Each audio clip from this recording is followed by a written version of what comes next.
बिस्मिल्लाहिर्रहमानिर्रहीम अस्सलाम वालेकुम। मैं कासिम अब्बास हूँ। मोस्टली सेकेंड ईयर के स्टूडेंट ये क्वेश्चन कर रहे थे कि कौन सा सिलेबस जो है वो इम्पोर्टेंट है क्लास फिजिक्स सेकेंड ईयर के हवाले से, कौन से जो चैप्टर्स हैं वो कर लेने चाहिए था, हमारा पेपर इजीली अटेम्प्ट हो जाएगा। अब मैं एक पूरे सिलेबस को तीन हिस्सों में डिवाइड कर देता हूँ। एक पोर्शन शार्ट का, एक पोर्शन लॉन्ग न्यूमेरिकल का और एक पोर्शन लॉन्ग थ्योरेटिकल की बात कर लेते हैं। तो जहाँ तक शार्ट क्वेश्चन की बात होती है तो जितने भी शार्ट क्वेश्चन एक्सरसाइज के हैं स्पेशली फिजिक्स के, तो अगर एक पहला जुज है उनमें से 12 में से अगर आपने 8 अटेम्प्ट करने हैं ना, तो 12 में से तो वो 8 9 मिनिमम 9 तक तो एक्सरसाइज से पूछे जाते हैं मोस्टली। तो जितने भी कॉलेजेस हैं वहाँ पे पहले सबसे पहले राउंड में एक्सरसाइज ही करवाई जाती है। तो एक्सरसाइज हर एक चैप्टर्स की, जितने भी सेकेंड ईयर फिजिक्स के चैप्टर्स हैं, आपको फर्स्ट ईयर के फिजिक्स के आइडिया हो गया होगा कि क्वेश्चन ज्यादा एक्सरसाइज से आते हैं या नहीं आते। तो एक्सरसाइज आपको फिंगर टिप में आनी चाहिए। अब हर एक्सरसाइज में से जो इम्पोर्टेंट है वो मैं आपको बता देता हूँ, आप नोट कर लीजिएगा चैप्टर वाइज। उनमें से अगर चैप्टर नंबर 12 की बात करते हैं तो उनमें जो शार्ट क्वेश्चन इम्पोर्टेंट है उनमें से 12 2 3 4 5 6 7 8 और 9, ये चैप्टर नंबर 12 जो है सेकेंड ईयर फिजिक्स का, ये बहुत इंपॉर्टेंट है, इनको आपने लाजमी करना है एक्सरसाइज के हवाले से। और चैप्टर नंबर 13 की बात करते हैं तो चैप्टर नंबर 13 के अंदर जो है वो पहला शॉर्ट क्वेश्चन, दूसरा, चौथा, पांचवा, छठा, सातवां, आठवां और 9वां क्वेश्चन एक्सरसाइज का, ये बहुत इंपॉर्टेंट है एक्सरसाइज के हवाले से शॉर्ट क्वेश्चन। अब चैप्टर नंबर 14 की बात करें तो चैप्टर नंबर 14 के अंदर 14.1 14.3 6 7 8 9 10 11 12 14 एंड 15, ये थे चैप्टर नंबर 14 में से। बाकी आप इनके एक्सरसाइज में से शॉर्ट क्वेश्चन स्किप भी करना चाहें तो मोस्टली ये नहीं पूछे जाते, जो मैं बता रहा हूँ ये बहुत इंपॉर्टेंट है। चैप्टर नंबर जहाँ तक 15 की बात है तो चैप्टर नंबर 15 के अंदर पहला क्वेश्चन, दूसरा, पांचवा, छठा, आठवां, 9वां, 10वां, 12वां, 15वां, 16वां और 17वां, ये इंपॉर्टेंट है। चैप्टर नंबर 16 में से पहला, दूसरा, तीसरा, पांचवा, छठा, आठवां, 9वां और 10वां क्वेश्चन। और चैप्टर नंबर 17 में से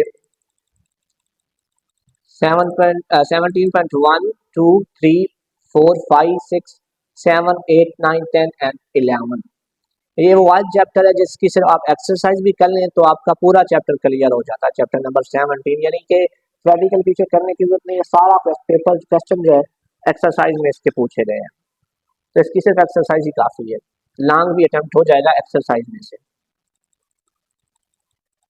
चैप्टर नंबर 18 जो है उनमें से पहला, दूसरा, तीसरा, चौथा, पांचवा, छठा,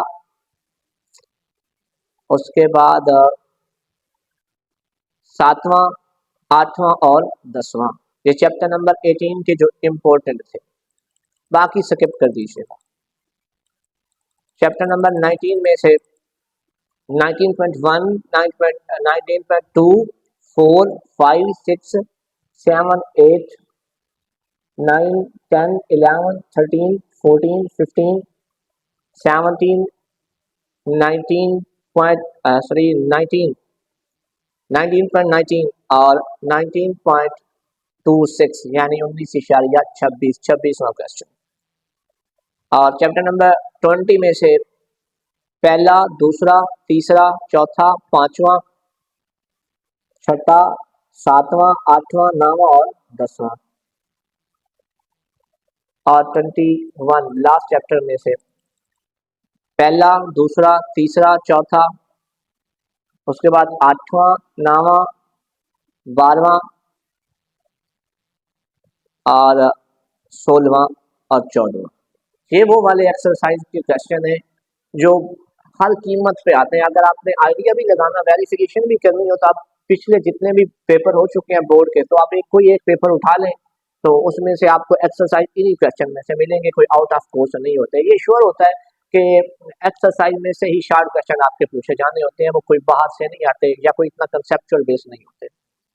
अब हम न्यूमेरिकल की बात करते हैं। हर एक चैप्टर के न्यूमेरिकल जो है वो कौन से करने हैं, वो भी यहीं से, चूंकि न्यूमेरिकल 5 पूछे जाते हैं, उनमें से आपने 3 अटेम्प्ट करने हैं, तो कुछ में इम्पोर्टेंट आपको बता रहा हूँ वो कर लें लास्ट नाइट। आपको वो हर सूरत उसके आंसर भी आपको ज़बानी याद होने चाहिए, बाकी भी ठीक है आने चाहिए, लेकिन ये आपको लाजमी आने चाहिए। तो उनमें से वो ज़रा नोट कर लें। चैप्टर नंबर 12 में से तीसरा न्यूमेरिकल, 5वां, 6ठा, 7वां, और हाँ जी इसमें से 5वां भी। ये चैप्टर नंबर 12 के बहुत इंपॉर्टेंट क्वेश्चन है। चैप्टर नंबर 13 में से पहला न्यूमेरिकल यानी 13.1, 13.2, 13.4, 13.5 और हाँ जी 13वें चैप्टर के इतने ही आप कर लीजिएगा। उसके बाद नेक्स्ट है जी चैप्टर नंबर 14, उनमें से 5वां क्वेश्चन न्यूमेरिकल, 5वां, 7वां, चौथा, दूसरा यानी 14.2 और इसमें से इतने ही कर लें। नेक्स्ट चैप्टर नंबर 15 की बात करें तो 15.7, 15.5, 15.11, 15.17, 15.18, 15.14 ये न्यूमेरिकल। नेक्स्ट चैप्टर नंबर 16 में से 16.3, 4, 6, 8 एंड 9। नेक्स्ट चैप्टर नंबर 17 में से जो न्यूमेरिकल बहुत ज़्यादा इंपॉर्टेंट है वो पहला, दूसरा, तीसरा, चौथा और 5वां। नेक्स्ट चैप्टर नंबर 18 में से पहला, 5वां और 6ठा जो फिगर्स वाले न्यूमेरिकल हैं ये मोस्टली पूछे जाते हैं। इसी चैप्टर नंबर 18 में से एक फिगर वाला है, यही फिगर वाला पूछा जाता है, बाकी इतना ज़्यादा फिगर वाले पे फोकस नहीं होता। चैप्टर नंबर नेक्स्ट है जी 18 के बाद 19 में से दूसरा, 7वां, 9वां, 10वां और 5वां ये इंपॉर्टेंट है। चैप्टर नंबर 20 की बात करें तो चैप्टर नंबर 20 के अंदर 6ठा क्वेश्चन यानी 20.6 न्यूमेरिकल, 20.5, 20.8, 20.7 और 20.9। और चैप्टर नंबर 21 में से पहला न्यूमेरिकल, 7वां, 8वां और 10वां न्यूमेरिकल, 6ठा भी। और जहाँ तक इम्पोर्टेंट एग्जाम्पल की बात है जो कभी कभार टच की जाती हैं, अक्सर औकात आ भी जाती हैं, तो उनमें से एग्जाम्पल जो चैप्टर नंबर 12 है उनकी चौथी एग्जाम्पल, तीसरी एग्जाम्पल, और चैप्टर नंबर 13 की पहली एग्जाम्पल, तीसरी एग्जाम्पल और चौथी एग्जाम्पल। और चैप्टर नंबर 14 में से 14.3 एग्जाम्पल, 14.4, 15 चैप्टर में से यानी 15 चैप्टर में से 15.1, 15.8, 15.5 और चैप्टर नंबर 16 में से 16.3, 16.4 और 16.7, 16.1। नेक्स्ट चैप्टर नंबर 18 में से जस्ट पहली एग्जाम्पल कर लें तो काफ़ी है। चैप्टर नंबर 19 में से दूसरी, चौथी, 5वीं, 6ठी, 7वीं और 8वीं, 9वीं एग्जाम्पल ये बहुत इम्पोर्टेंट है।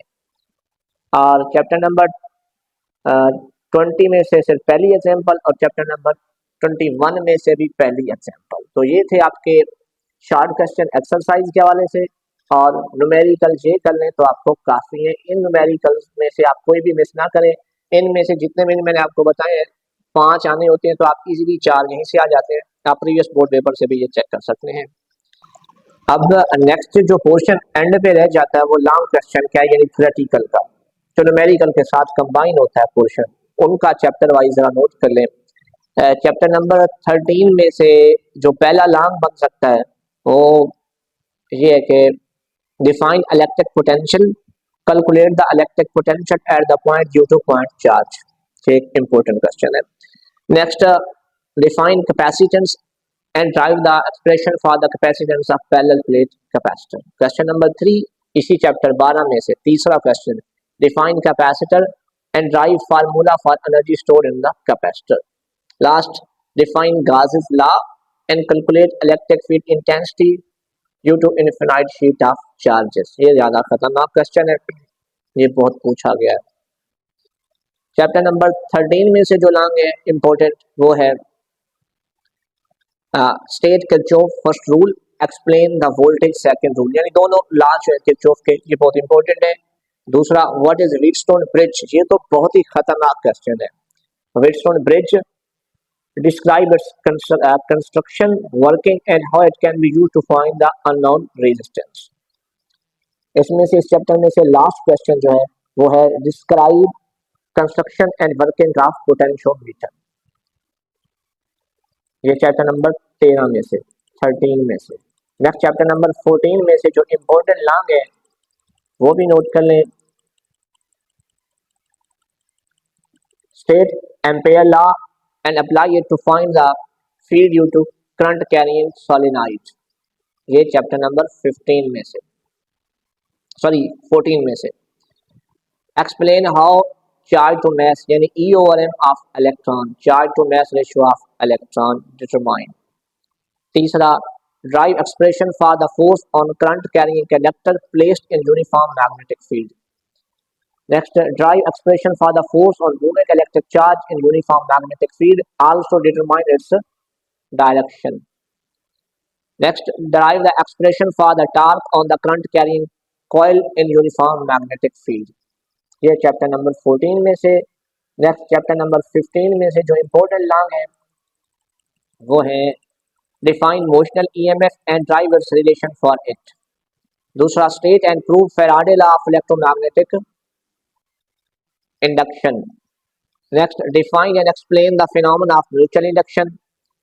Next what is inductor, derive the relation for energy stored in inductor.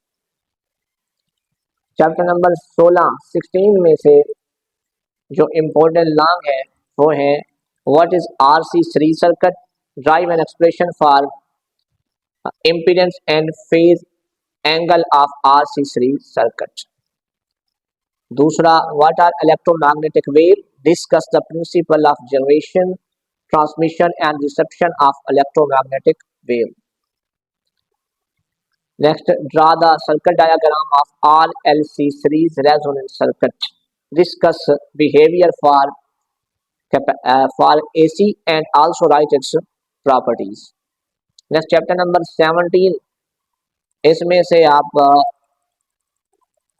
Long जो कर लें, एक दो ही लॉन्ग काफी है। What is meant by energy, strain energy, drive its relation for energy in a deformed material from the area under force extension graph। दूसरा energy band theory का, या फिर बाजू का पूछ लेता है कि इंट्रिंसिक और एक्सट्रिंसिक के डिफाइन करें, इनकी अलग अलग जो प्रॉपर्टीज हैं, in P type N type ये कैसे बनाया जाता है, तो इनके बारे में पूछ लेता है। चैप्टर नंबर 18 में से long question, what do you mean by rectification, explain the working of full wave rectification. ये फुल वेव रेक्टिफिकेशन का तो बहुत ही, अगर चैप्टर नंबर 18 में से अगर कोई लॉन्ग उठाता है ना तो ये फुल वेव के बहुत ज्यादा 99% चांस होते हैं कि फुल वेव रेक्टिफिकेशन को वो टारगेट करता है। Next what is operational amplifier, discuss non inverting amplifier, ये दूसरा लॉन्ग। तीसरा जो लॉन्ग इसमें से बन सकता है वो है जी what is operational amplifier, discuss is inverting, यानी नॉन इन्वर्टिंग और इन्वर्टिंग दोनों ही जो है वो पूछे जाते हैं। ये कर लेना 19, 20, 21, इसको लॉन्ग के हवाले से अगर स्किप भी कर दें तो मसला नहीं है, क्योंकि हमारी जो पेरेंट स्कीम है, अगर पेरेंट स्कीम के हवाले से अगर हम थोड़ा सा इसको देख लें तो वो लॉन्ग जो पहला लॉन्ग क्वेश्चन करना, यानी 5 में से आपने 3 अटेम्प्ट करने हैं, तो पहला लॉन्ग का जो पेयर बनता है वो चैप्टर नंबर 12 और 13 में से बनता है। यहाँ से आप लॉन्ग इजीली अटेम्प्ट कर सकते हैं, न्यूमेरिकल भी और थ्योरेटिकल भी। और चैप्टर नंबर 6 क्वेश्चन नंबर जो दूसरा यानी छठा बनेगा उसके हवाले से, पेपर के तरतीब के हवाले से दूसरा लॉन्ग यानी कि 14 और 15 से बनेगा। पहला लॉन्ग 12, 13 से, दूसरा लॉन्ग 14 और 15 चैप्टर में से, और तीसरा लॉन्ग 16 और 18 में से बनेंगे। बाकी आप इनको स्किप भी कर दें लॉन्ग के हवाले से तो मसला नहीं है, लेकिन बाकी चैप्टर आपके अच्छे होने चाहिए। तो ये एक एवरेज यानी या फिर नॉर्मल बच्चा कह लें या फिर एक अच्छे स्टूडेंट को ये चीजें तो हर हालत में आनी चाहिए। लास्ट नाइट इनकी लास्ट में प्रैक्टिस करके जानी चाहिए, क्योंकि अगर आपने 85 मार्क्स लेने हैं तो 85 मार्क्स लेने के लिए उसमें 17 नंबर तो एमसीक्यूज के होते हैं, तो उसके लिए तो आपको पूरी बुक जाहिर है पढ़नी पड़ती है, तो तभी एमसीक्यू 17 ठीक हो सकते हैं। अगर आप 17 एमसीक्यूज ठीक कर जाते हैं और बाकी ये सिलेबस जो है सिलेक्टिव इनको भी अच्छी तरह कर लेते हैं, तो फिर भी आप 85 में से मिनिमम आप कह लें तो 83 तक आप इजीली अप्रोच कर सकते हैं।